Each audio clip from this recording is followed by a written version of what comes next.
আশা করি এই ভিডিওটা দেখার পরে কেউ আর দোকান থেকে দই কিনে খাবেন না। খুব সহজেই বাসায় হেলদি একটা দই এভাবে আপনারা টক দই মিষ্টি দই তৈরি করতে পারবেন এবং দইয়ের বীজ ছাড়া মাত্র 1 ঘন্টাতে রমজানের স্পেশাল এই টক দই বা মিষ্টি দইয়ের রেসিপি। বিসমিল্লাহির রহমানির রহিম। হ্যালো এভরিওয়ান, আসসালামু আলাইকুম। এখানে আমি 1/2 লিটার লিকুইড ফুল ক্রিম গরুর দুধ নিয়েছি। আজকে প্রথমেই আমি এখানে দইয়ের বীজ করব। একটা মাত্র সিক্রেট উপকরণ দিয়ে মাত্র 10 মিনিটেই আমি দইয়ের বীজটা তৈরি করব। তো দুধটা কিন্তু গরম না, রুম টেম্পারেচারে রাখা দুধের সাথে 1 টেবিল চামচ কর্নফ্লাওয়ার মিক্স করে চুলার আঁচটা ধরিয়ে দিব। এখন আমি নেড়েচেড়ে কিছুক্ষণ রান্না করে নিব। দুধটা কিন্তু মাত্র 2 মিনিটেই ঘন হয়ে যাবে। এখন আমি এটা ঠান্ডা করে নিব। আজকে এই দুধটা দিয়েই আমি দইয়ের বীজ তৈরি করব। আর এটা দিয়ে আপনারা যদি টক দই বা মিষ্টি দই করে খান, মনে হবে যে দোকান থেকেই কিনে খেয়েছেন। এবং এটা খুব সহজেই কিন্তু এটা খুব দ্রুতই কিন্তু আপনার দইটা জমে যাবে। এটা যখন কুসুম গরম অবস্থায় থাকবে, এই পর্যায়ে আমি একটু ছেঁকে নিচ্ছি, কারণ আমি যে কর্নফ্লাওয়ার দিয়েছি এবং দুধের সর আছে, এই সরটা আমি একটু ছেঁকে নিচ্ছি। কোনো সর থাকা যাবে না, তাই আমি ছেঁকে নিয়েছি। এখন স্টিলের একটা বাটিতে করে আমি দুধটা ঢেলে নিয়েছি। এখন আমি হট পটে কুসুম গরম এই দুধটা রেখে দিব। এখন এখানে তেঁতুল নিয়েছি। আপনারা চাইলে কিন্তু এখানে 1 চা চামচ লেবুর রস দিয়ে দিতে পারেন। আমি এখানে তেঁতুলটা মাছ বরাবর বসিয়ে এইভাবেই ঢেকে রেখে দিলেই দেখা যাবে যে আমার দইটা কিন্তু জমে গিয়েছে। এটা কিন্তু এমনিতেই খাওয়া যায়। এই যে দেখুন কত সুন্দরভাবে আমার টক দইয়ের যেই বীজটা সেটা কিন্তু আমার রেডি হয়ে গিয়েছে। এখন আমি এটা দিয়ে আজকে আমি টক দই তৈরি করব।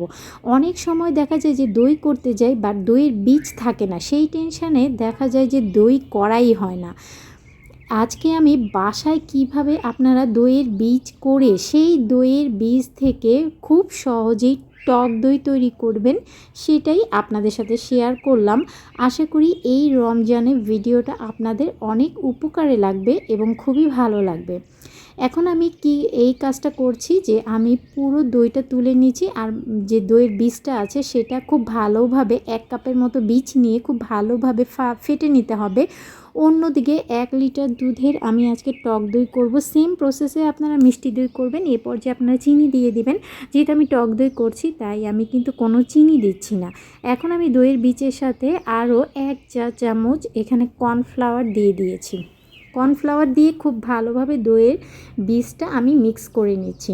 এতে করে আপনার যে টক দইটা সেটা কিন্তু পানি ছাড়বে না, আর এটা খুব সহজেই কিন্তু আপনারা দই পেয়ে যাবেন। এই যে দেখুন দইয়ের বীজটা একদম স্মুথ করে নিয়েছি, কোথাও কিন্তু দলা পেকে যেন না থাকে।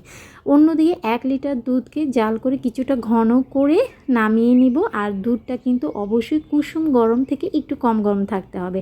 আজকে আমি হটপটে টক দইটা করব, এই জন্য কিন্তু আমি একটু দইয়ের বীজ আমি হটপটে লাগিয়ে নিয়েছি। আর আপনারা কিন্তু শীতেও যাদের দই জমে না, শীতকালেও কিন্তু এই প্রসেসে দই করে দেখবেন খুব সহজে কিন্তু আপনাদের দই জমে যাবে। আর গরমকালে কিন্তু আপনাদের আরও কম সময় লাগতে পারে।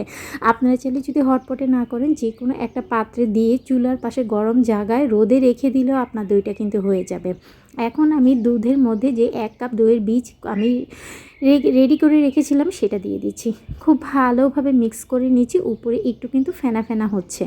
এই যে দেখুন হয়ে গিয়েছে। এখন আমি এটা হটপটে আমি ঢেলে নিব। আমি হটপটের নিচে একটু দইয়ের বীজ এইভাবে দিয়ে দিয়েছি, এতে করে কিন্তু দইটা আরও খুব সহজেই হয়ে যাবে। এখন পুরো দুধটা কিন্তু আমি ঢেলে দিচ্ছি হটপটে। এখন আমি হটপটের মুখটা এভাবে ঢেকে রেখে, এটা কিন্তু অবশ্যই ঠান্ডা জায়গায় রাখতে যাবেন না, এটা কিন্তু একটু যেখানে গরম থাকে সেখানেই রাখবেন। আমি চুলার পাশেই রেখে দিয়েছিলাম হটপটটা। আর দেখুন দই কিন্তু হয়ে গিয়েছে।